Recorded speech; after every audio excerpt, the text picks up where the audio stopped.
Próxima estación, Bitácora Migrante. Compartiremos con ustedes narraciones de quienes migran, un recorrido sonoro por los relatos de nuestra América. Somos Luz Ángela, Ireri y quien les habla Verónica. Migrantes conociendo historias de migrantes. En esta temporada nos adentraremos en historias, explorando distintos aterrizajes como punto de partida.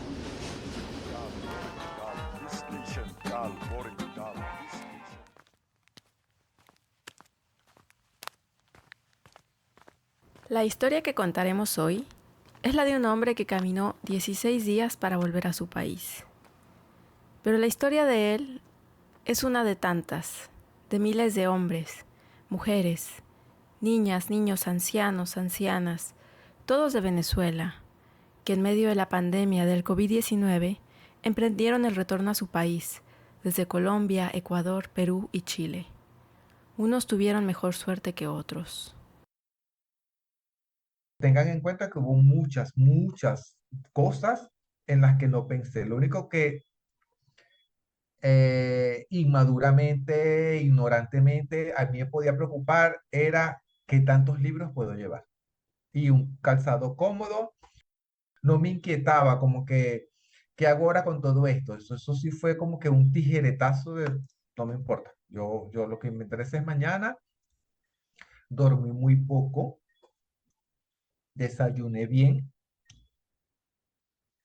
abrí la puerta de la habitación, abrí la puerta de la calle, me regresé teniendo precaución de que no se cerrara, tiré la llave por debajo de la puerta de la habitación una vez que tranqué, salí con mis dos morrales que nada más llegar la casa estaba a mitad de cuadra y el hecho de caminar con los dos morrales a cuesta desde la mitad de la cuadra hasta la esquina, ya ahí tuve la primera muestra de lo engorroso que iba a ser caminar con dos morrales cargados de libros el resto del camino, pero ya yo había cerrado la puerta.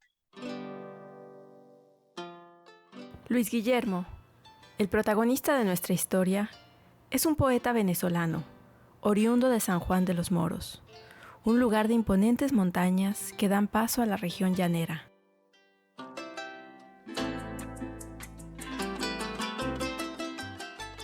Estoy en San Juan de los Morros, a veces doy por sentado que la gente sabe eso.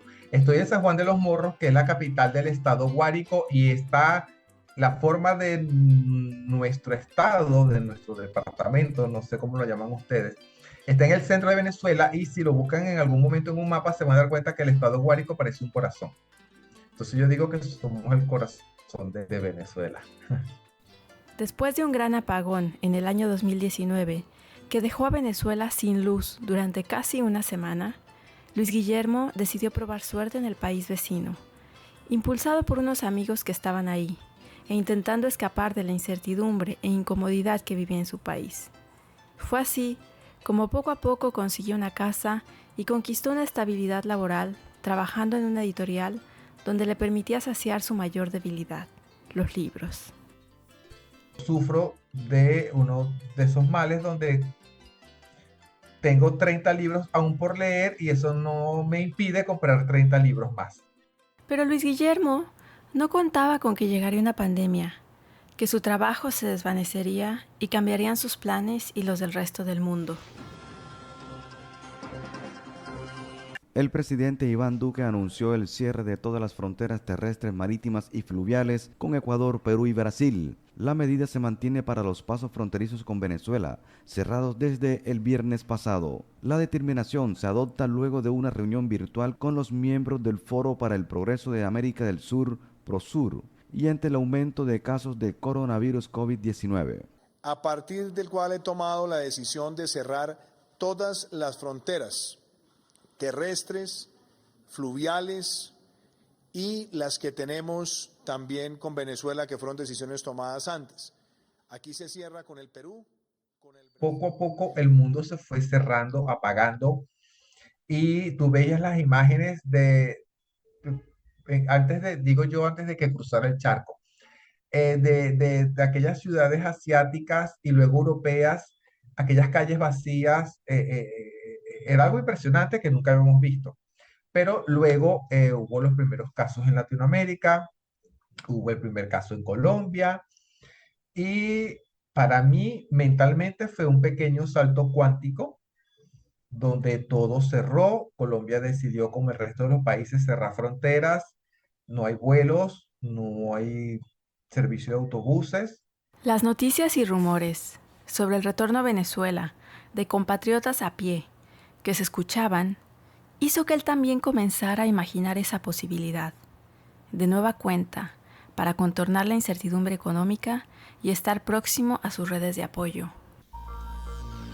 Hola, bienvenidos a Migrantes, el programa semanal de France 24 sobre el éxodo. Hoy seremos testigos de un fenómeno sin precedentes en América Latina: los caminantes venezolanos. Miles de hombres, mujeres y niños de ese país que no tienen los recursos para pagar un medio de transporte para emigrar y emprenden su viaje a pie por cientos de kilómetros. Tengo que reconocer que fui muy ingenuo. Pido disculpas por mi ignorancia. Al principio reconozco que mi punto de vista fue muy ingenuo. No me detuve a pensar en las consecuencias reales del paso que quería dar y que estaba a punto de dar. A sus parientes esta idea no les parecía buena. Su media hermana, un poco más consciente de lo que implicaba este recorrido, le insistía que buscara otra forma de volver. No sé si de repente ella supo ver más allá que yo. ¿Cómo te vas a regresar caminando? Me parece una locura. Déjame ver cómo te consigo un vuelo o un pasaje de autobús. Y tenemos esa discusión porque es cuestión de entender, mira, ya, o sea, las fronteras están cerradas, los aeropuertos no están funcionando, no hay transporte público ni siquiera. Y yo lo que estoy viendo es que esta gente está regresando a la frontera, pues tampoco, yo lo vi como desde el lado ingenuo de que no estoy saliendo solo a ver qué ruta tomo. Simplemente tengo que compaginarme con esta gente y pues por donde ellos vayan voy yo. Pero, de nuevo, es el punto ingenuo de que yo no tenía ni la más mínima idea de lo que me iba a encontrar. Cargué 2 morrales, huelga decir que cargué los 2 morrales con libros únicamente. Yo dejé todo lo demás. Esa noche durmió poco. Al otro día desayunó bien. Cargó 2 morrales con sus libros, su laptop y algunos apuntes y papeles de la novela en la que estaba trabajando. Cerró la puerta y no miró atrás. Sin embargo, a los pocos metros, se dio cuenta de que 6 pasos normales se reducían en 2 pasos con ese peso encima. Aún así, siguió su camino.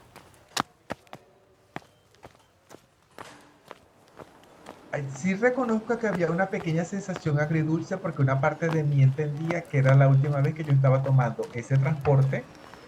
La vida en Colombia significó también, en contradicción a la vida venezolana, el hecho de reunirme con mis amigos y hacer esto que estoy haciendo con ustedes. Vamos a tomarnos algo, o mira, Verónica está cumpliendo años y nos pasemos por allá. Y las librerías, por amor de Dios, la cantidad de librerías, desde lujosas hasta de segunda mano, yo era feliz en las librerías. O sea, solamente por las librerías yo sentía que valía la pena cualquier incomodidad que yo pudiera estar pasando en Bogotá. Un mapa mental apelaba a su sentido común de orientación. Al quedar Venezuela al nororiente, pues tendría que ir en esa dirección y ahí pronto se uniría a los demás venezolanos y venezolanas. Fue así como llegó a la última estación del Transmilenio, en la zona norte de Bogotá, y decidió iniciar su caminata. Es caminar y caminar y caminar, y el único verbo es caminar, caminar. Y logré caminar hasta el mediodía aproximadamente, cuando creí que había pisado un fragmento de vidrio grande, doloroso, que me obligó a parar. Y o sea, el dolor en el pie que de verdad creí que había pisado un fragmento de vidrio que había roto la suela del zapato y lastimado el pie. O sea, el hecho de tener que lidiar con eso me obligó a detenerme, a revisar, que por supuesto no había nada en el zapato. me obligó a sentarme en la orilla del camino y reevaluar. Mirar de frente lo que les dije que antes ni siquiera había tomado en cuenta, el peso de los morrales, lo incómodo del calzado, el mediodía, dónde vas a dormir esta noche, el peso del agua, la botella de agua. En retrospectiva, entendió que lo que había sucedido era que se le había roto una ampolla. No habían pasado ni 6 horas desde que emprendió el viaje y sus pies ya estaban totalmente afectados. Caminé desde las 6 de la mañana hasta el mediodía. Pero es que a pesar de, puedo buscar múltiples formas de explicártelo, pero la idea lamentablemente sigue siendo abstracta porque hay que pasar por eso. O sea, hay que mirar de frente, hay que de verdad patear el asfalto desde las 6 de la mañana hasta el mediodía para tú tener una mínima idea del esfuerzo emocional, el esfuerzo físico, el esfuerzo mental, porque hay momentos donde tu cuerpo, yo, al menos yo lo agradezco, entra como un piloto automático. Entonces tú te limitas a poner un pie delante del otro. Claro, quizás vas escuchando, no sé, te entretiene quizás el canto de algún pájaro o el transporte, porque también había, digo yo, paréntesis, yo me reía solo porque, bueno, yo lo he visto en las películas y aquí nadie me conoce porque yo también soy muy penoso, entonces, pero aquí nadie me conoce, entonces yo me volteaba con mis dos morrales a cuesta al borde de la carretera, extendía la mano, extendía el pulgar y yo empezaba a pedir cola, cosa que en mi vida he hecho, y pues a ver si alguien se detiene. Era como tentar la suerte, pero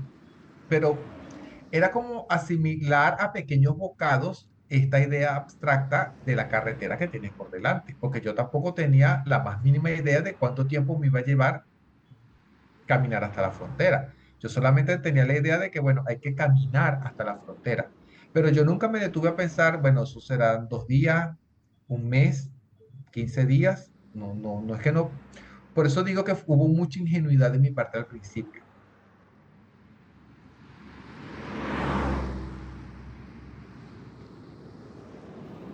Sentado a la orilla de la carretera, los pensamientos se agolpaban en su cabeza. ¿Había tomado la decisión correcta? ¿Debería volver? Sus hombros pulsaban agotados por el peso de los libros que tercamente había decidido llevar. Recordaba el día anterior, sentado en su cama, frente a pilas y pilas de libros, la dura decisión de cuáles serían sus compañeros de viaje y cuáles tendría que abandonar.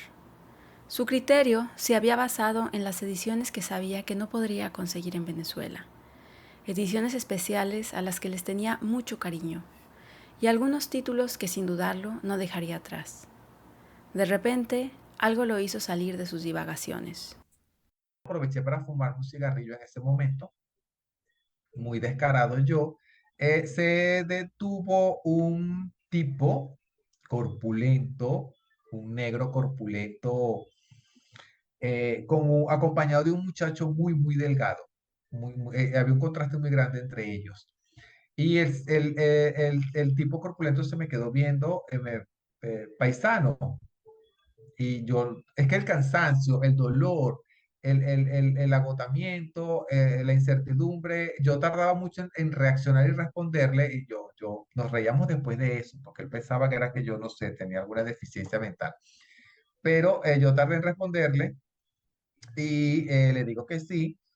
Entonces él me pregunta si, pues a la frontera, ¿qué haces ahí? Estoy pensando si sigo o no. ¿Por qué? Bueno, porque el peso de los morrales y cansancio. No, no, no, pero o sea, había como una fuerza vital en este tipo, yo no sé de dónde la sacaba. No, no, no, no, no, él desestimó muy rápido. No, no, no, no, no, párate, párate, párate. En grupo es mejor. Vente con nosotros. Yo no, pero es que yo estoy pensando que mejor me regreso. No, no, no, no, regresarte no es una opción. Fue muy categórico. Yo siento que en esto hubo como, no sé, una intervención divina. Regresarse no es una opción. Tú te vienes con nosotros. Luis Guillermo tomó esto como una señal y simplemente aceptó.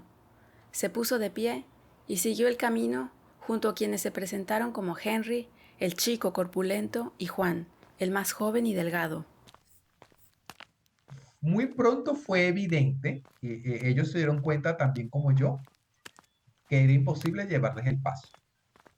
Y se creó esta pequeña dinámica entre nosotros donde ellos llevaban su paso delante de mí, hablando, conversando, cada cierto tiempo uno u otro volteaban por encima del hombro a ver que yo seguía ahí, 100 metros detrás de ellos, pero seguía. O sea, claro, yo creo que el hecho de saber que van delante de mí, que no es que me estén esperando, pero están pendientes de mí, sí me ayudó. El dolor no es que desapareció, pero se hizo más tolerable, el peso de los morrales,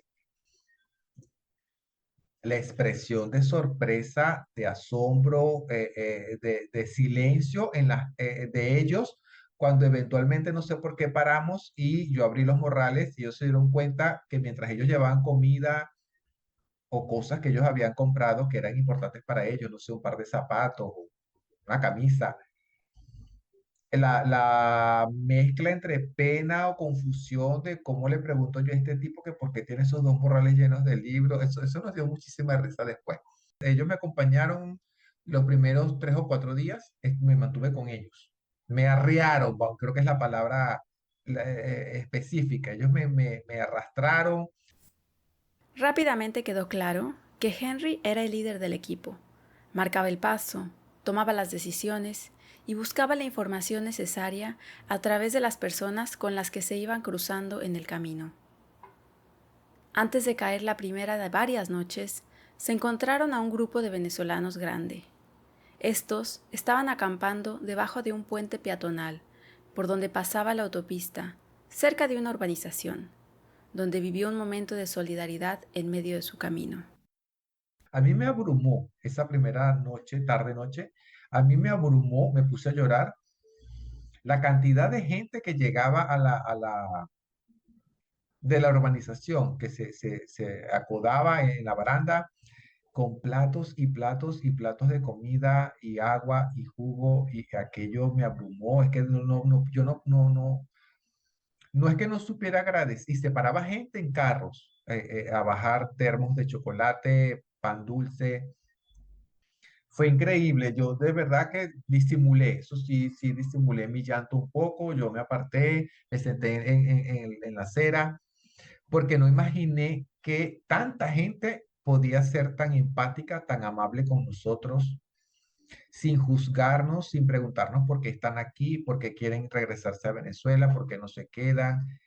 Esto no implicaba que las autoridades hicieran lo mismo, y a lo largo del camino fue observando cómo en los diferentes pueblos que cruzaron no hubo apoyo gubernamental local, nacional o internacional para facilitar las condiciones de las personas que estaban realizando esta procesión de regreso a su país. Estos venezolanos fueron nombrados como los caminantes. Luis Guillermo era uno más de los miles de caminantes que volvieron a Venezuela durante la pandemia. Él y sus nuevos amigos acamparon allí. Su mente no podía dejar de contrastar esta escena con la noche anterior en su cama caliente y cómoda dentro de un cuarto. Fue muy incómodo de dormir en el piso, en la grama, el frío, eh, la llovizna intermitente, el goteo de agua, el ruido de algunos camiones que pasaban. Esta fue la tónica durante el camino. Henry y Juan siempre al frente, caminando firmes y él atrás, lento y pesado, saliendo de una vida sedentaria para entrar en el automatismo del camino. Fueron pasando grupos de personas y ellos eran pasados por otras personas también. Ellos miraban a la gente que los pasaba y volteaban siempre automáticamente a mirarme a mí. Yo sentía como una mirada desaprobadora de ¿será que puedes caminar más rápido? O sea, te das cuenta que la gente nos pasa. Pero entonces yo cogía los hombros y les hacía señas desde lejos como que no puedo hacer más. Lo más vergonzoso es que Henry andaba con una bicicleta. Y encima que él tenía que cargar, o sea, llevar la bicicleta a un lado, eso no en ningún momento significó que iba a caminar más lento.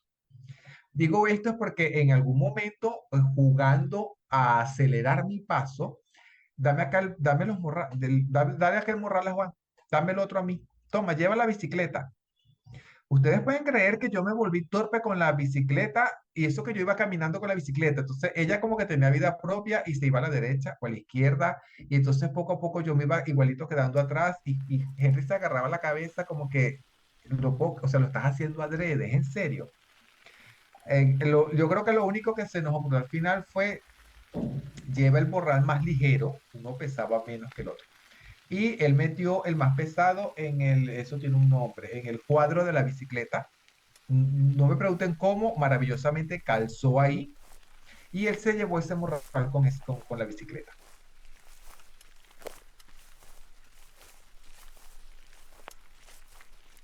Durante el camino, se cruzaron a un sinnúmero de personas con sus historias singulares.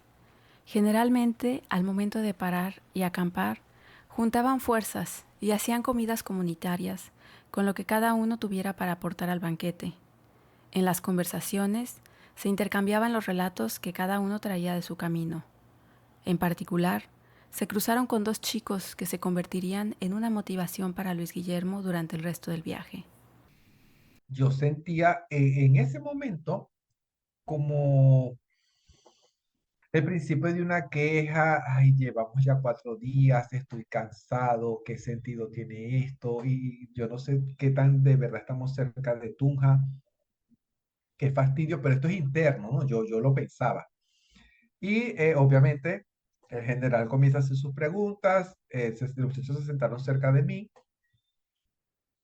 Entonces, imaginen la magnitud de mi asombro, de mi estupor, de mi vergüenza, cuando estos muchachos le confiesan a Henry que ellos llevan más de un mes caminando, ellos se conocieron en la vía, porque uno venía de Perú y otro venía de Ecuador. Entonces yo sentí como un mazazo en la cara. Era como que yo me salía del cuerpo y yo me hablaba yo mismo. Me decía, de verdad tú te vas a quejar por los 4 días que vienes caminando, jaloneado por Henry, porque la cosa es que llamarla por su nombre. Pero abre bien los ojos, mira estos muchachos, que uno viene de Perú, otro viene de Ecuador, y no nos extendimos mucho, pero sí lo suficiente como para yo sobreentender que habían pasado muchas vicisitudes, mucha hambre, mucho frío, algo muy desagradable. Y no obstante, yo no veía rastros de resentimiento en sus caras, no veía que se expresaban como con queja o qué fastidio, no. Pues, yo siento que todos como que habíamos alcanzado, esto es muy difícil de entender, pero de alguna manera yo sentía que todos habíamos alcanzado como un nivel zen, donde nada nos molestaba, nada nos sorprendía, lo único que nos importaba era que el agua hirviera y que el arroz se cociera bien y todos medianamente comer aquel arroz con papa picada y zanahoria, porque en ese preciso momento, en esas precisas circunstancias, esa era la mejor comida que nos podíamos permitir.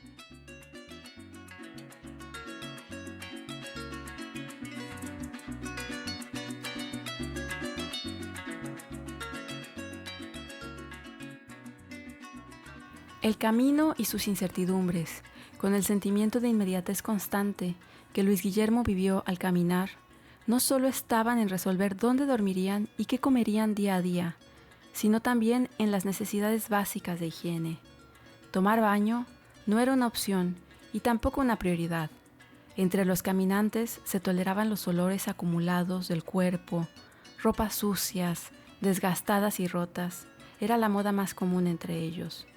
Muchas veces bromeaban por la apariencia limpia después de muchos días de caminar.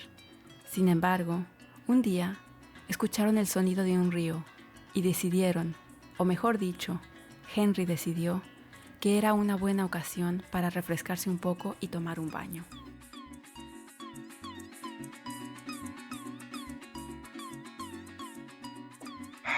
Llegó el turno del primer baño. Al salir del pueblo, no se apareció este puente, este río. Obviamente que el general Henry decidió que era el momento de hacer la pausa para asearnos. Estamos hablando de media mañana, no sé, serían como de entre 9 y 10 de la mañana.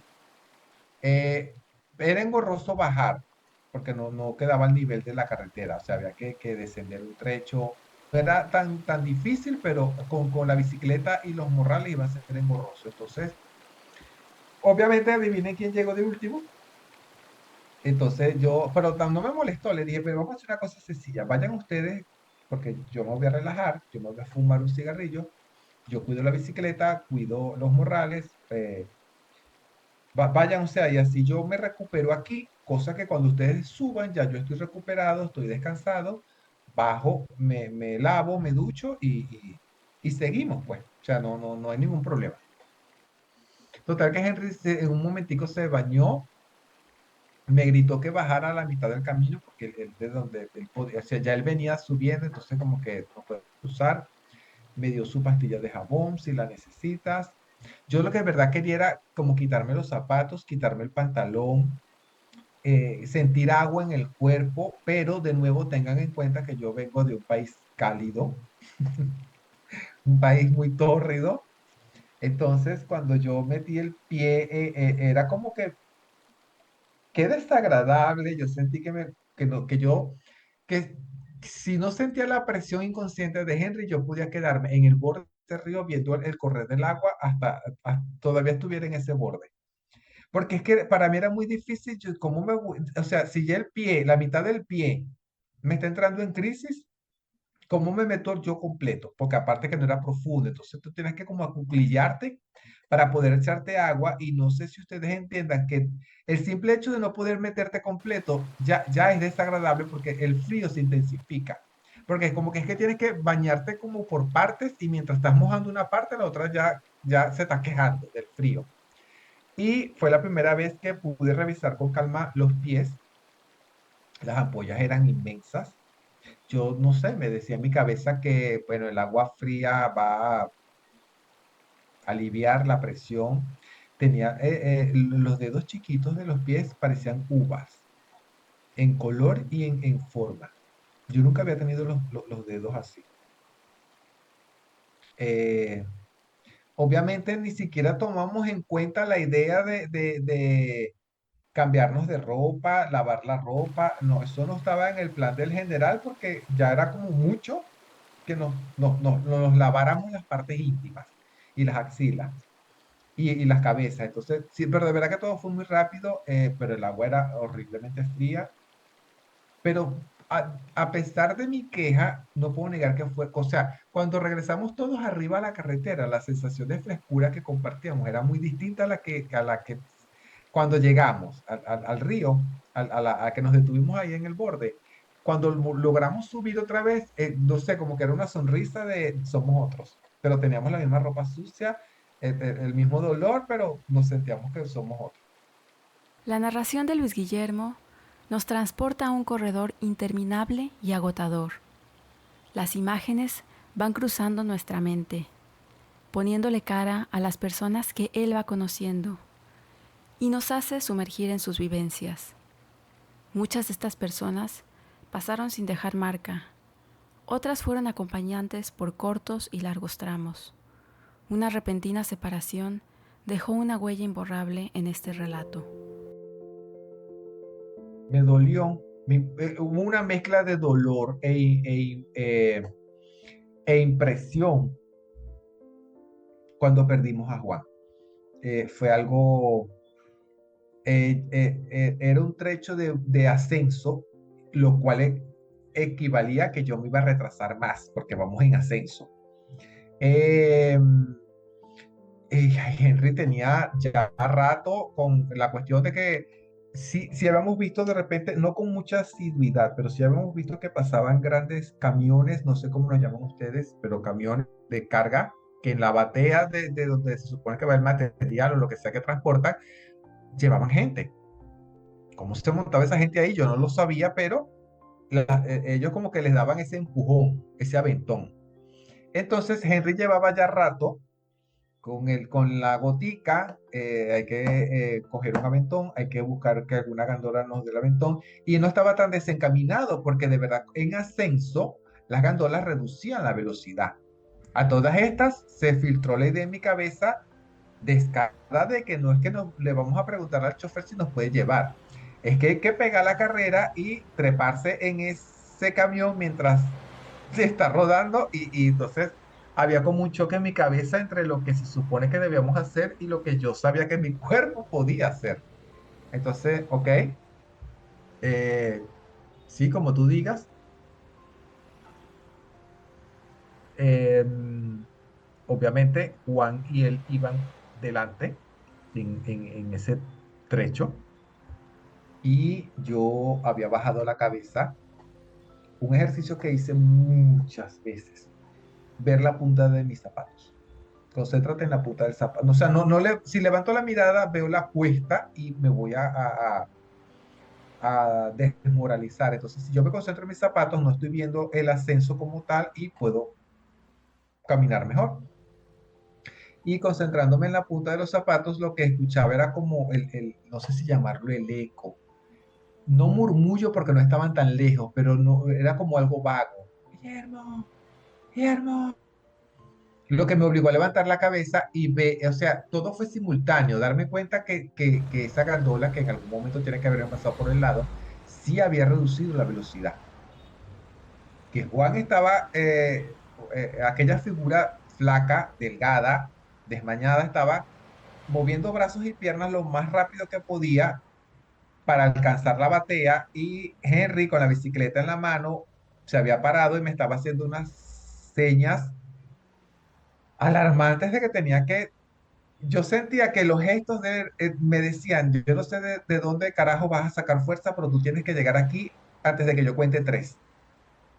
Y yo apreté las manos en las correas de los morrales y yo corrí lo más que pude, no sé de dónde saqué fuerzas, los alcancé. No me pregunten cómo en ese ínterin ya Juan estaba en la batea del camión. Henry me tomó por el brazo, fue más un empujón. Es que todo todo sucedió muy rápido, todo fue tan. Más tarde yo en explicarles a ustedes lo que pasó que lo que en realidad sucedió. Él me empujó, la idea era que yo al tirar las manos, Juan me agarrara, pero no sé cómo nos enredamos en ese momento que él tampoco, créanme, tantos años después no sé cómo se las ingenió Henry para levantar la bicicleta y pasársela a Juan.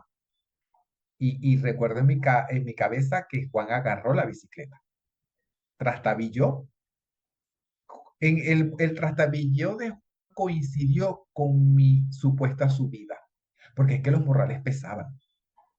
Y hubo como un nanosegundo en darme cuenta de que no voy a poder hacerlo, o lo hago torpemente y voy a tener que rodar en esa batea, qué sé yo, ensuciarme o acostarme en la batea. O sea, no voy a sentarme mágicamente por parpadeo.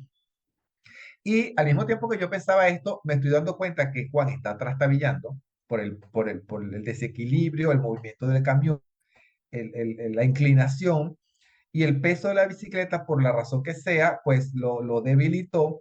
Y la bicicleta que en teoría se supone que debía ir hacia él y hacia atrás, de repente comenzó a hacerse más grande porque la bicicleta y Juan venían hacia nosotros.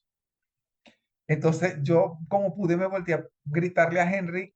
Henry mágicamente logró quitarle la bicicleta a Juan de las manos. Juan siguió trastabillando, cayó sentado en el camión con la expresión de desconcierto más grande que yo he visto en mi cara. De nuevo hubo otro nanosegundo donde si yo hubiese sacado más fuerzas de donde ya no tenía, hubiese podido treparme en la batea. Pero no sé cómo explicarles que en ese nanosegundo también comprendí que si bien yo podía haber hecho eso, eso significaba que no íbamos a poder subir la bicicleta y que Henry no se iba a poder subir con nosotros. Entonces, de nuevo, en un nanosegundo, porque todo fue en un relámpago, Juan se quedó sentado en la batea del camión que ya se alejaba de nosotros y Henry y yo nos quedamos uno al lado del otro viendo cómo Juan se alejaba, porque yo también sentía que ese hombre negro, corpulento, conversador, que me animaba, que me aupaba, ¿cómo lo podía yo dejar así al borde de la carretera con su bicicleta y yo irme con Juan Fue un momento muy agridulce, aunque él rápidamente le restó importancia, como que bueno, no importa, yo supongo que Henry sabía mejor que yo.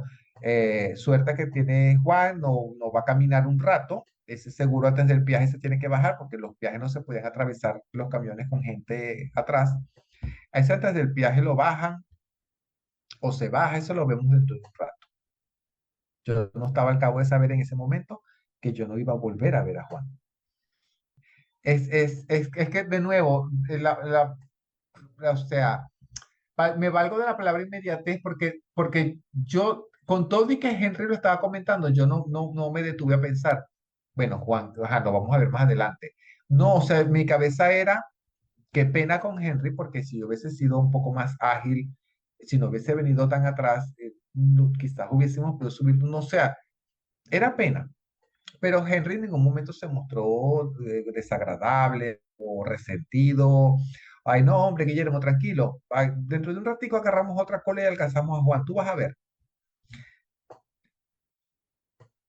Una vez que llegamos arriba,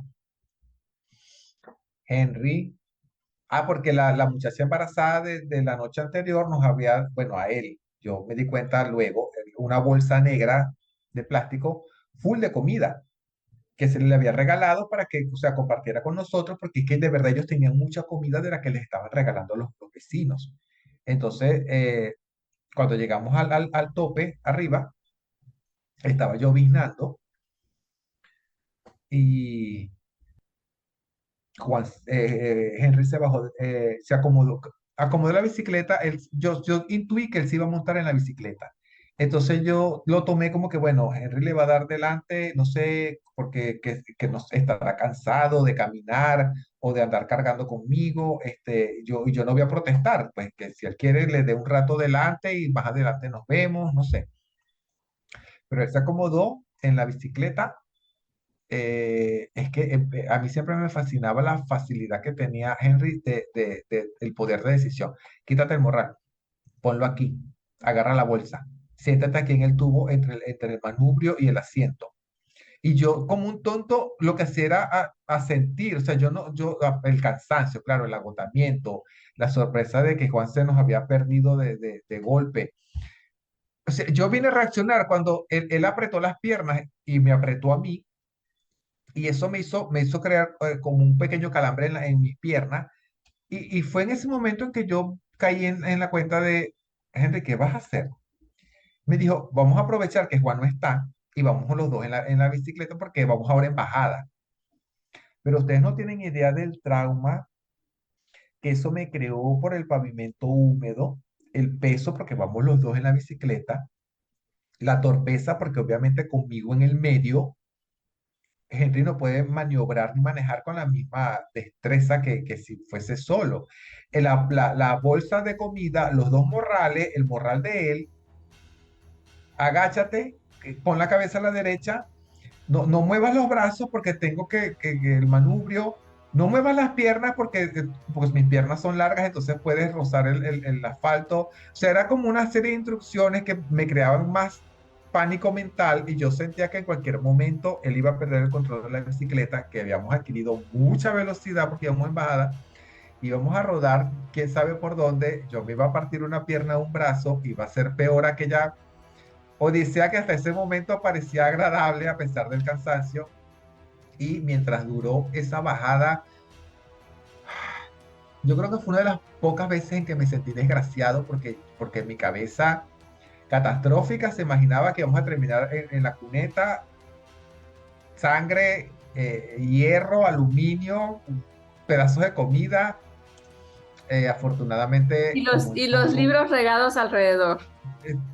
Sí, o sea, es que de verdad que mi mente catastrófica, pero no, Henry hasta en eso era maravilloso. Logramos llegar como a un trecho llano. Había un puente. Antes de llegar al puente hubo como, después de una esquina, una curva.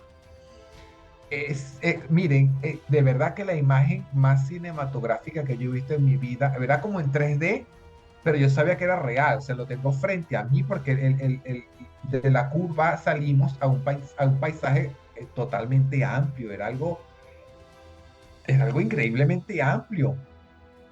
Y había un embalse y un puente en el medio, y todo era tan escandalosamente cercano y lejano a un mismo tiempo. Yo me quedé paralizado. Claro, me ayudó que voy en la bicicleta y el dolor de las piernas, porque de verdad que yo le gritaba a Henry, no puedo aguantar más, entonces tengo que bajar las piernas, y si bajo las piernas nos vamos a caer los dos. Pero yo no aguanto el dolor, o sea, por Dios, tienes que entender que el calambre que tengo en las piernas, no puedo, Henry. Aguanta, sí puedes. Parecía algo militar, y yo decía, no, es que no puedo aguantar, Henry, por Dios, entiende que no, o sea, no. Pero todo coincidió en que llegamos al terreno llano, a este puente. La verdad que nos los tomamos con calma. Había militares en el puente. Yo de nuevo sentí, hasta que llegamos, nos van a detener, nos van a regresar a Bogotá, nos van a tratar como delincuentes, pero de verdad que fueron muy amables, reservados, pero fueron muy amables. Nos explicaron dónde estábamos, que había, yo lo que escuché es la explicación de dónde estamos, y que el otro de los guardias nacionales le explicó que luego del puente, pues, o sea, más adelantico, había más bajadas. Y eso me creó más conflicto. De ahí no escuché más nada, porque mi cabeza se quedó prendada la idea, Dios, vienen más bajadas. Pero sí es cierto que Henry aprovechó como porque me decía, Guillermo, si caminamos, o sea, el hecho de montarnos en la bicicleta, en ese primer descenso, que debe haber durado, ¿qué les digo? Pónganle 20 minutos o media hora. Esa media hora, me explicaba Henry luego, que hicimos la bicicleta, caminando hubiese representado 6 horas, con lo lento que vamos, porque para él siempre fue disimuladamente una queja, vamos lento. Entonces nos ganamos 6 horas, Guillermo. Piensa, él siempre era muy práctico en ese sentido. Piensa las 6 horas que nos ganamos. O sea, como que en vez de quejarte, o él desestimaba mi queja o mi cansancio, pero imagínate, Guillermo, él trataba como de entusiasmarme. Ganamos 6 horas, ¿tú te imaginas? Estamos más cerca de la frontera, 6 horas. Una pausa y ya volvemos. Estás escuchando Bitácora Migrante. En esta temporada encontrarás diversas historias, como la de Yuslaidi, una cubana que vive en Uruguay, y Fátima, una nicaragüense que vive en México. Gracias por escucharnos y apoyarnos. Comparte con amigos, amigas. Suscríbete a la plataforma que más escuches, y también en YouTube. Síguenos en Instagram, danos estrellas y reseñas. Ahora, continuemos con nuestro relato. La separación de Juan dejó absorto a Luis Guillermo, pero eso no impidió que él y Henry continuaran su camino. Su norte, en ese momento, era llegar a Tunja. En el trayecto, se cruzaron con 2 jóvenes y un señor de edad, don José, que se unieron a la tropa siempre liderada por Henry. Los apegos y desapegos materiales no solo eran vivenciados por Luis Guillermo. Don José llevaba un carrito de bebé cargado de cosas. Constantemente encontraron personas que, buscando aligerar su carga, se deshacían de cosas que días atrás habían considerado valiosas e importantes. Con las maletas abiertas, ofrecían vestidos de noche, trajes de vestir y suéteres que imaginaron útiles para su vida en Venezuela. El largo camino imponía sus prioridades. La ligereza era una de las principales. Luego, también sobre la marcha, comencé a prestar atención a esta, no sé cómo describírselos, esta larga hilera de artículos a la orilla de la carretera, de cosas inimaginables: zapatos, cuadros, prendas de vestir, maletas, un televisor pequeño. Es una cantidad de cosas que yo decía, pero ¿a quién se le ocurre estar cargando con esto? Si yo ando sufriendo con 2 morrales, ¿cómo se me ocurre a mí andar cargando con cosas que yo sé? Bueno, también luego me dije, de repente es cosas que tú cargas porque piensas que cuando llegues a Venezuela las vas a usar, pero se darían cuenta, igual que yo, a lo largo del trayecto, que no. Tú tienes que aligerar, tú tienes que hacerlo lo más simple posible porque es que tú no puedes viajar. Y si me permiten, yo equiparé esto que les estoy diciendo con la vida misma. Tú la vida no puedes vivirla con un peso enorme en la espalda. Tú tienes tu vida que aligerar. Este proceso migratorio, por las buenas o por las malas, a mí me enseñó que tú tienes que un morral pequeño. Lo que tú puedas meter en ese morral pequeño, así es la vida. Tú no puedes andar cargando con unas maletas enormes, así como la gente millonaria que viaja con, no sé, 15 maletas Louis Vuitton. No, tú no puedes andar por la vida así.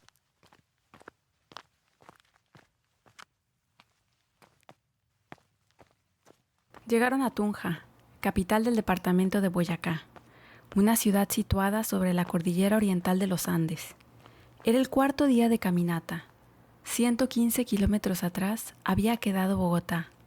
En el camino habían escuchado un rumor que había un hostal en donde estaban recibiendo a los caminantes con baño y alimentación, y los llevarían al día siguiente a la frontera.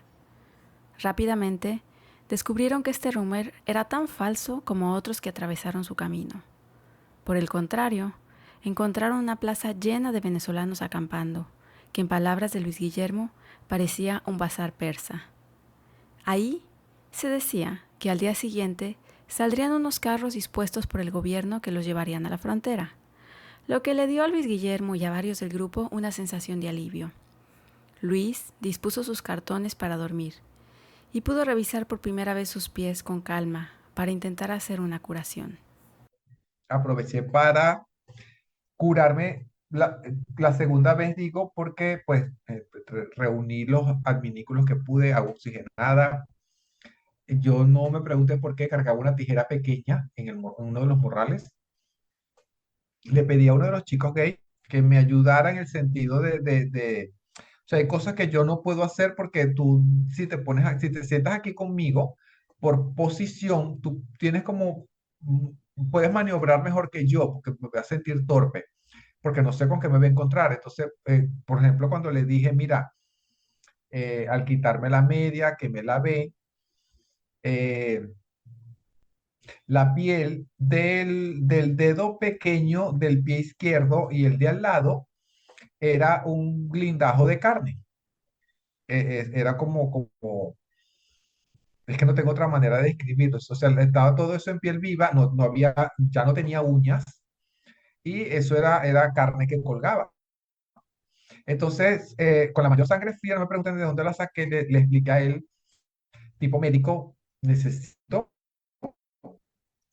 que agarres la tijera con mucho cuidado, porque tengo la piel viva, vas a cortar todo lo que sobra de carne para antes de yo envolverlo, vendarlo, para evitar, porque es que la preocupación mayor mía era la infección, no el blindajo de carne, sino que cualquier cosa que me evite, porque no sé si me contagié de Henry, lo que me evite inmovilizarme. Entonces, Henry, no sé, estaría, quién sabe, en algún puesto preguntando, porque él siempre está preguntando cosas. El chico no sé qué palabra poner allí, se atemorizó, se acobardó. No, no, no, no, yo no puedo hacer eso. No, no, no, se puso pálido. Y yo no sé si fue que saqué más sangre fría y dije, bueno, dame acá la tijera, porque si no vas a ser parte de la solución, eres parte del problema. Entonces, no sé, ni siquiera echa agua oxigenada, sino ponme las cosas cerca. Y con la mayor paciencia del mundo, comencé a cortar, a quitar. Me asombra, paradójicamente, la ausencia de asombro, porque, no sé, a mí me daba igual ya no tener uñas o que la piel la tuviera colgando o la piel de la plata del pie agrietada, cosa que nunca la había tenido, que eran como zanjas y las ampollas. Pero de nuevo no sé cómo explicarles a ustedes el punto, no de indiferencia, pero como era como que, era como un filtro frío de, ok, lidio con esto, pero ¿me impide caminar? No, entonces todo está bien. El problema va a ser que no pueda caminar y como pude, volví a limpiar lo mejor que pude, vendé, separé los dedos, Gasté mucha agua oxigenada. eh, las curitas yo creo que eso me duraron, si acaso, no sé, medio día del primer día. Y pues no tuve, creo que fue la única vez que pude dormir con las medias puestas, pero sin calzarme, eh, por el dolor de lo que acababa de hacer. Temprano por la mañana, Henry levantó a Luis Guillermo y le dijo que él no creía en esas historias de la ayuda gubernamental y que seguiría, pues no quería perder tiempo.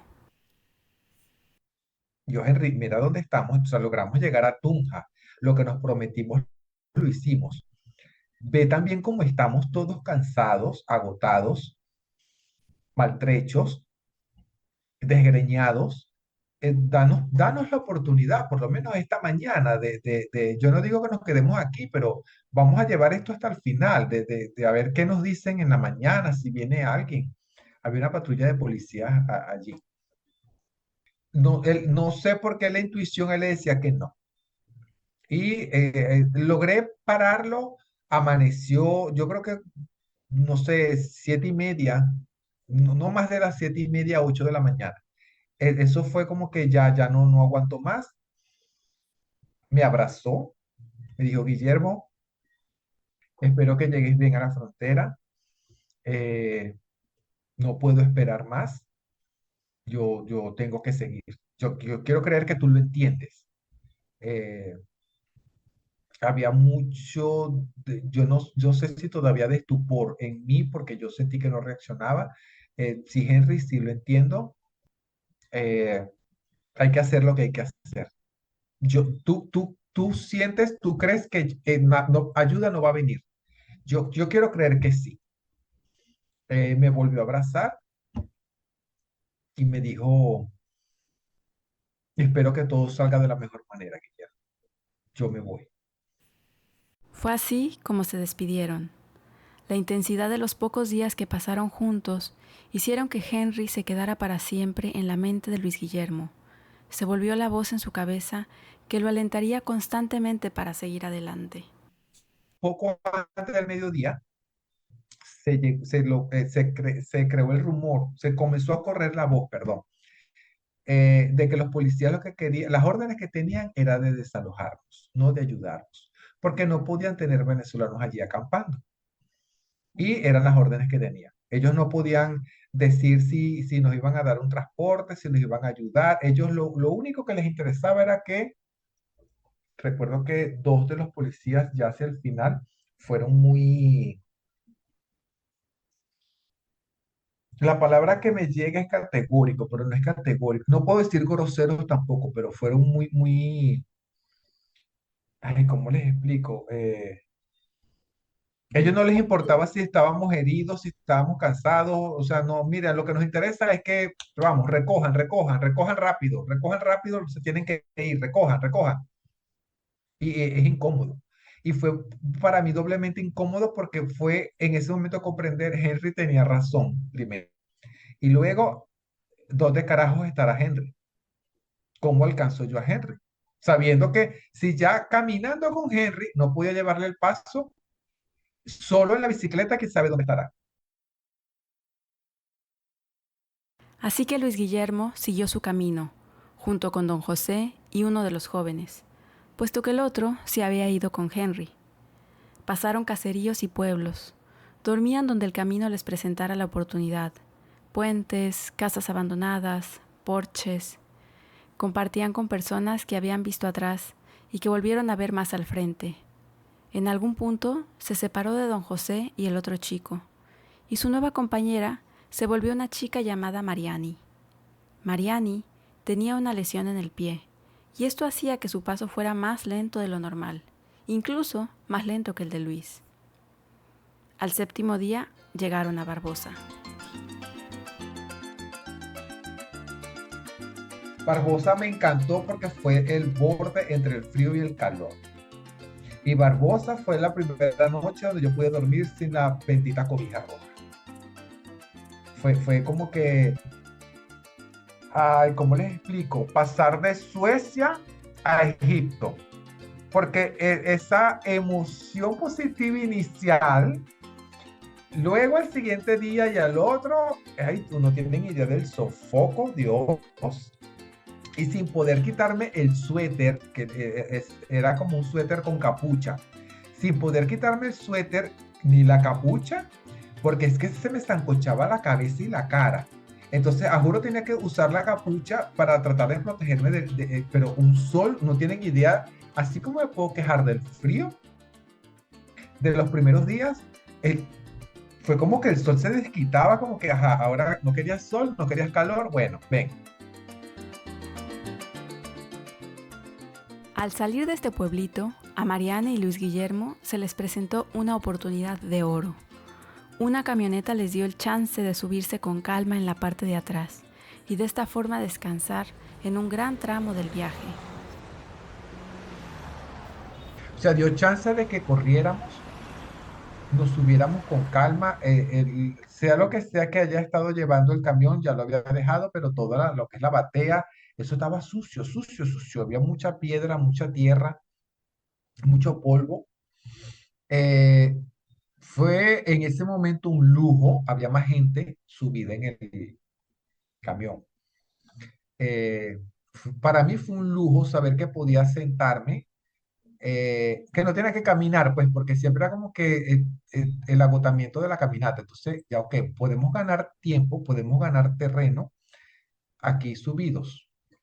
A ver, ¿cómo logro explicarles? El camión arrancó, había más gente, no sé, habría 20, 25 personas más regadas. Conseguimos como cerca de la cabina del conductor. Nos pegamos las espaldas allí. Yo quedé como más apoyado en la tipa y recuerdo que la muchacha morena estaba como a mi derecha. Yo me quité el morral de la espalda, tenía como uno a cada lado. Pero esto, a ver, de no sé cuántos kilómetros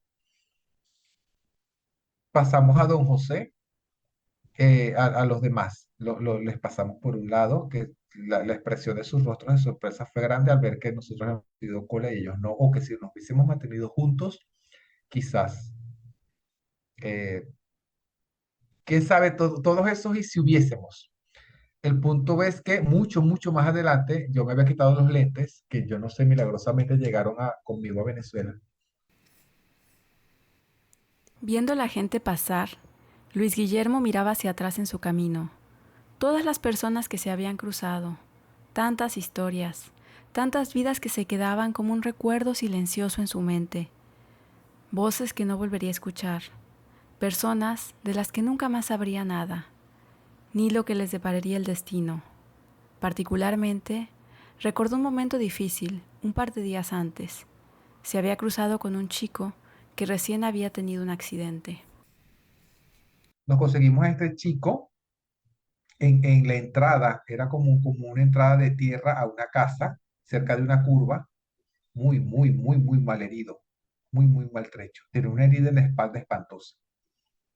Y ella y yo nos acercamos, yo digo que fue una reacción natural, es que acababa de suceder. Él estaba tan desorientado, tan en shock, que no entendía lo que acababa de pasar. Tiene que haber sido, no sé, escasos 5 minutos antes de que nosotros lo alcanzáramos. Como pudimos, no sé si arrastramos hasta el porche de la casa. Luego una señora se asomó, nos miraba desde dentro. Yo me asusté cuando vi la magnitud de la herida en la espalda y las escoriaciones en los brazos, el sangramiento en la nariz. Tiene una herida en la cabeza bastante fea también. Pero entonces era como también de nuevo la inmediatez. Yo saqué todo lo que tenía que había comprado para curarme, la gasa, la oxigenada, porque también por lo menos la herida de la espalda, que era bastante fea. Yo luego le decía a Mariani, pero es que me siento inútil porque es como que una herida de bala, yo le quisiera poner una curita. O sea, yo no puedo, no, hay cosas que yo no puedo hacer. Este muchacho necesita atención médica. La señora colombiana, desde el interior de su... Ah, pues yo le decía, señora, este muchacho está mal, hay que llamar una ambulancia. Y ella, ay, Verónica, no sé cómo expresártelo, porque no voy a decir que la señora actuó mal, pero había como un cierto tono de, no sé si de frialdad de su voz, mire, ese muchacho es venezolano. Si yo llamo a la ambulancia, me van a preguntar para quién, o sea, para qué es. Y cuando yo les diga que es un venezolano, no van a venir. Lleve ese muchacho para la carretera, me dijo. Y eso a mí me creó una sensación desagradable de impotencia y de frustración, porque yo decía, pero es que no estamos hablando de si es venezolano o es colombiano, es un ser humano que acaba de ser atropellado y merece atención médica. Pero la señora insistía en que los paramédicos o lo que fuese, cuando supieran que no era un colombiano, no iban a venir. Chicas, con el mayor dolor de mi alma, yo creo que fue la primera vez que yo entendí a Henry. Yo crucé la mirada con Mariani y yo entendí que la suerte de ese muchacho estaba echada, para bien o para mal, sobreviviera o no, pero que Mariani y yo no podíamos sentarnos ahí en ese porche con ese muchacho a esperar que algo mágico sucediera, porque ella y yo no podíamos resolver. Y de verdad, créanme, con el mayor dolor yo me incorporé, ella lo entendió así, igual que sin cruzar palabras. Ella arrancó a caminar delante, yo seguí detrás de ella y no volvimos a hablar del asunto. Ni él ni Mariani volvieron a mencionar este incidente, pero sin duda, ninguno de los dos lo olvidaría jamás. Él sentía que el hablarlo lo frustraba aún más y tampoco solucionaría nada. ¿Cuántas personas habían recorrido este camino? ¿Cuántas habían llegado a su destino? ¿Y cuántas habían desistido o perdido la vida en el proceso? Pensar en la cantidad de tragedias que el camino se había tragado llevó a Luis Guillermo a darse cuenta que él era una gota de agua en la inmensidad de un mar de personas que recorrían este gran corredor.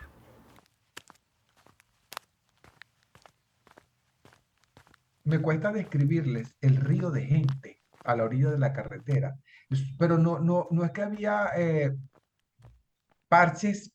agujeros, no, es que no voy a decir una fila interminable, pero eran como muchos grupos unidos, pero una cantidad abrumadora de gente que yo pensé, o sea, uno siempre piensa en términos propios de nosotros, pero yo nunca me imaginé que detrás de nosotros o que delante de nosotros y ves tal volumen, pero un volumen increíble de gente. En una de esas que yo voy absorto mirando sin lentes en la gente, que voy como asimilando la idea de esta cantidad de gente, Dios mío, toda esta gente va para la frontera. ¿Y por qué y por qué no consiguieron cola como nosotros? Y si no consiguen cola nunca. Yo voy pensando en esta cantidad de cosas. Es algo como que ocurre en la comisura del ojo. Es como un silbido, no sé, todo fue muy rápido. Y yo sentí el codazo de la muchacha morena a mi lado. ¿Viste quién está ahí? Y yo sentí, o sea, como que intuía, ajá, me está hablando del brazo que se alzó, pero la miro y le digo, pero es que no tengo los lentes puestos, no sé quién es. El muchacho que andaba contigo. ¿Qué muchacho? Y yo me incorporo. El muchacho, el moreno, el negro que andaba contigo. Y digo, Henry, sí, el de la bicicleta. Pero había tanta gente que no, no, no me dio chance de volver a ver, a especificar. En algún momento del trayecto, a Luis Guillermo lo venció el cansancio y se durmió. Cuando despertó, uno de sus morrales había desaparecido.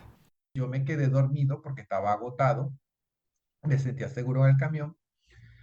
Eh, Ellas hicieron lo mismo. El punto es que cuando yo recobré la conciencia, solo había un bulto bajo mi lado derecho, mi brazo derecho. El otro morral no, ya no estaba y había menos gente en el camión. Era el morral donde estaba la laptop, donde estaban las carpetas con mis notas, los manuscritos, algunos libros. Ah, me tocó armar en retrospectiva porque no las quiero aburrir con el relato largo de cómo llegué a eso, pero para que ustedes entiendan rápido el contexto, resultó que para ese momento de la pandemia y de la larga caminata de venezolanos, había grupos, y ellos me disculparán, colombianos que se mimetizaban con los venezolanos, se subían en estos trayectos de carretera en las gandolas con los venezolanos y esperaban cazaban quién se agotaba, quién se dormía, para quitarle los bolsos o lo que sea, y en alguna curva del camino se volvían a lanzar a la carretera, retrocedían y volvían a hacer lo mismo. Se juntaban con otros grupos de venezolanos, alguien se paraba. Esto era, claro, muy aleatorio y podía pasar hoy y mañana no, y pasado mañana no, y el otro día sí. Pero el modus operandi era ese. Se subían, pues a mí me tocó la mala suerte. Yo siempre, siempre me ha sorprendido la agilidad y la destreza que esta gente tiene, porque yo siento que si yo lo hago, la torpeza se va a notar de aquí a la esquina. Pero no, yo no, yo ni cuenta me di que me sacaron el bolso debajo del brazo. La pena me duró 5 minutos, si acaso, porque es que también estaba la inmediatez de, ay, ¿qué voy a hacer? ¿A quién le voy a reclamar? ¿Y cómo sé yo quién lo hizo? Kilómetros después, ya de nuevo a pie, pararon un momento. Recordemos que Mariani venía con un pie lesionado y constantemente necesitaba realizar pausas. De repente, Luis Guillermo ve una expresión de asombro en el rostro de ella. Sentí que alguien venía detrás de mí. O sea, sentí el rumor, algo sucedía detrás de mí. Y alcé la cara y vi la expresión facial de ella, abrió mucho los ojos, cosa que me dio pánico. Y fue el grito, mira quién viene ahí. Y fue voltear yo al mismo tiempo y ver, si me permiten la incorrección política, observar aquella figura negra, alta, que se me abalanzaba en una bicicleta.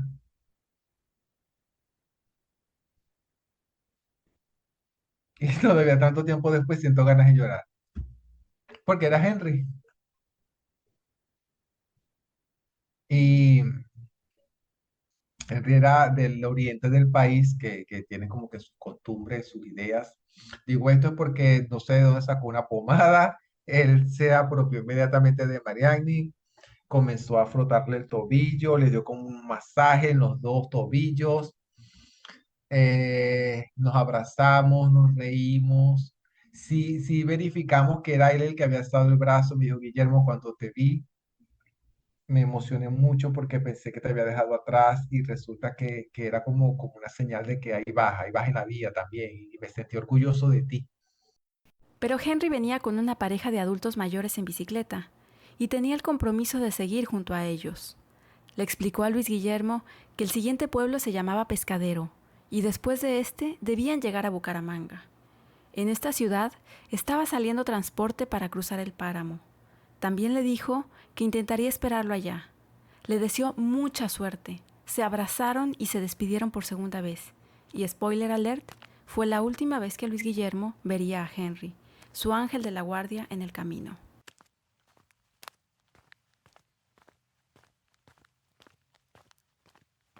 Después de andar 341 kilómetros aproximadamente, llegaron a Pescadero y consiguieron atención de la Cruz Roja para Mariani.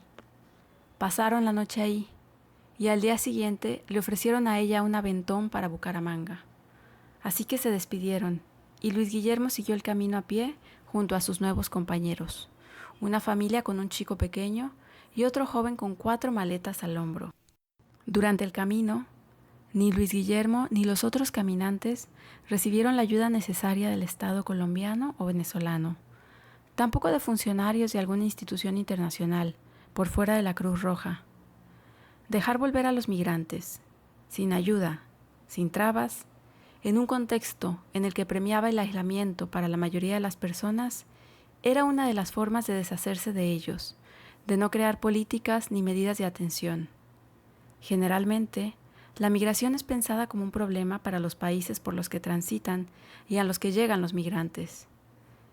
Estas ausencias institucionales contrastaron con la solidaridad a lo largo del camino de colombianas y colombianos que ofrecían comida y bebida y transportes a los caminantes.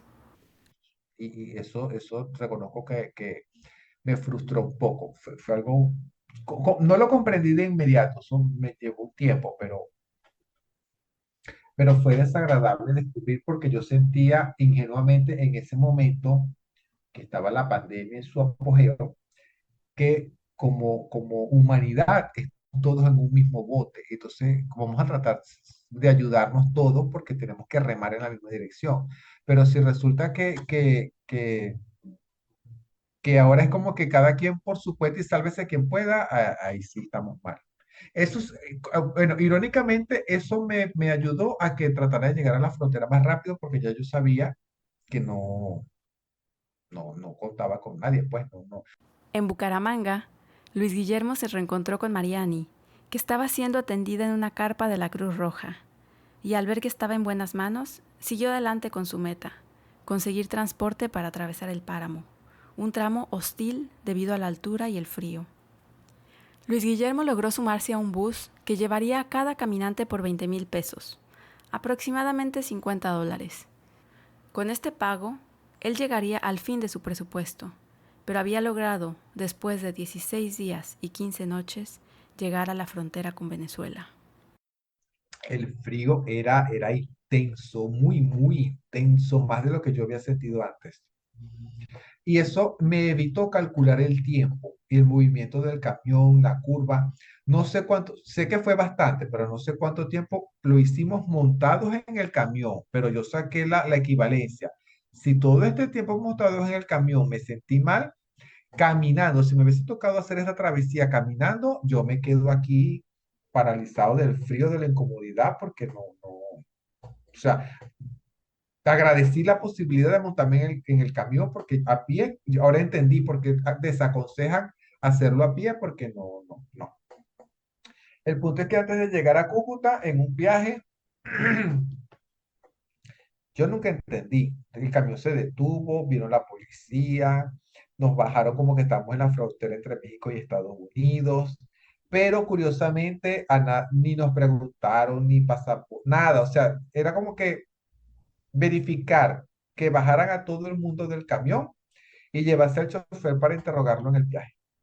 El resto de nosotros, que cada quien viera lo que quería hacer.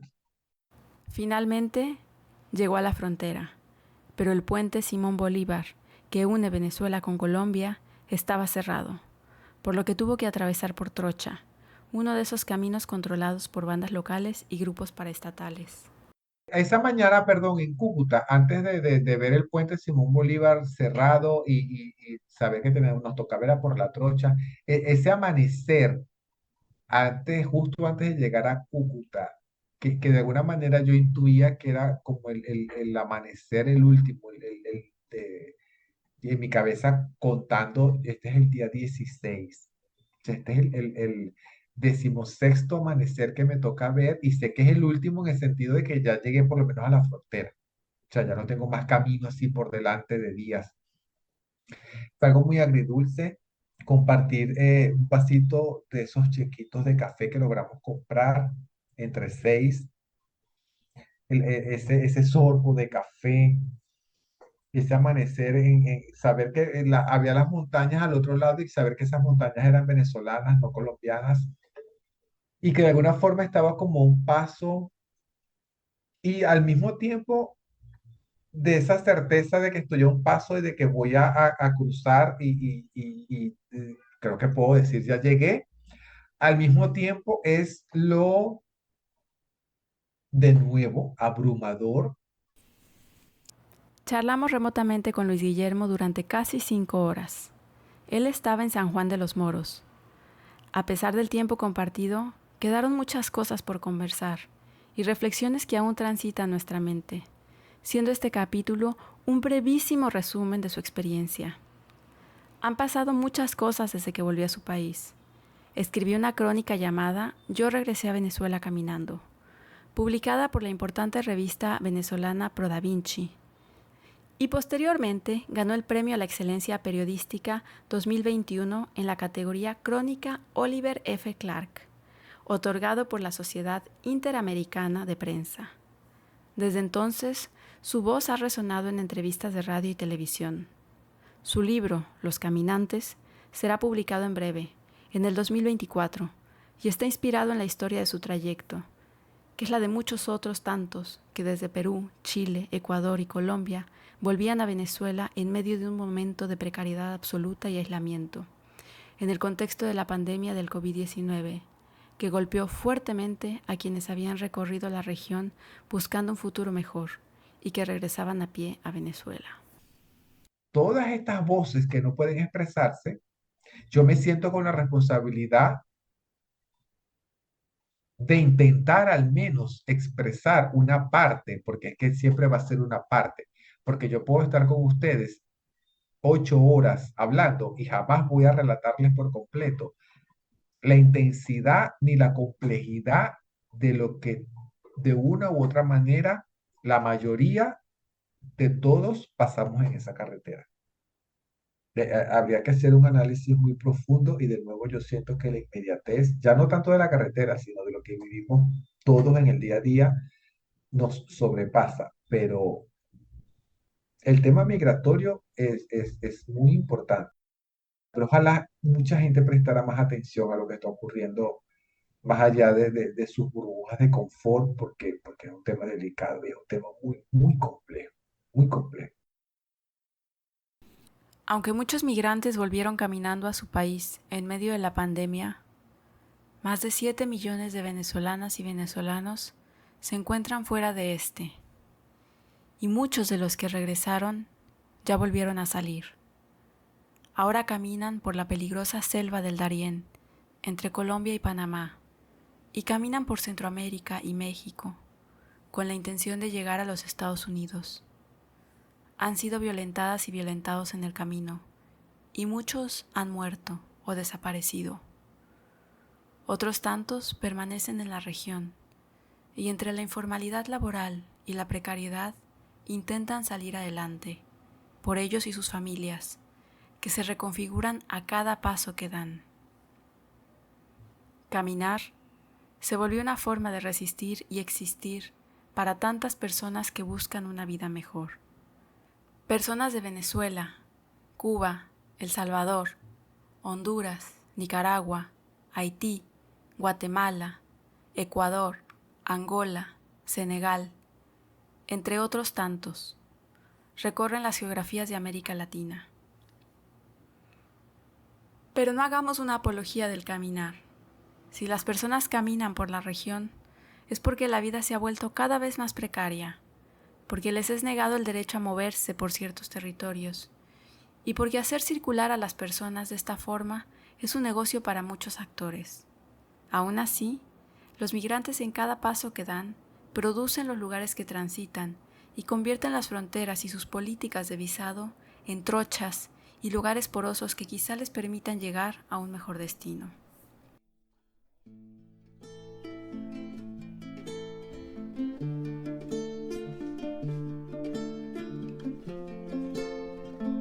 Durante la edición de este programa, llegó una triste noticia que como mujeres, como migrantes, nos tocó profundamente. Julieta Hernández, venezolana, artista, payasa y amiga, fue brutalmente asesinada en la Amazonía brasileña, en su trayectoria en cicla hasta Venezuela, proyecto que inició hace varios años y que la llevó a visitar y sacar sonrisas en innúmeros rincones del Brasil. Tristemente, eso no es un hecho aislado, ni es casualidad. Ser mujer, migrante y venezolana sigue colocando a tantas personas que se mueven en posición de vulnerabilidad. Deseamos un lindo vuelo para ella, nuestra fortaleza para su familia, y ante todo, nos sumamos al pedido de justicia y garantías.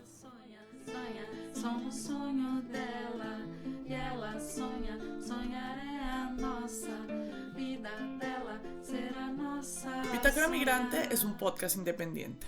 En esta ocasión queremos agradecerle a Luis Guillermo Franquez por compartir su historia. En las notas del capítulo podrán encontrar el link de su crónica de la revista Pro Da Vinci. En la locución, Ireri Ceja. El libreto fue escrito por el equipo de Bitácora Migrante y la edición fue hecha por mí, Verónica Vélez. Idea original de Luz Ángela Rojas, Verónica Vélez e Ireri Ceja. Agradecemos a Manu Chao por nuestra canción de apertura y cierre, Mary Blues. La canción que escuchamos en homenaje a Julieta fue escrita por Lu López, la paliasa Carubra. En la guitarra, Eliaya Tucker. En la voz, Josefina Schindler, Nadia Funes y Lu López.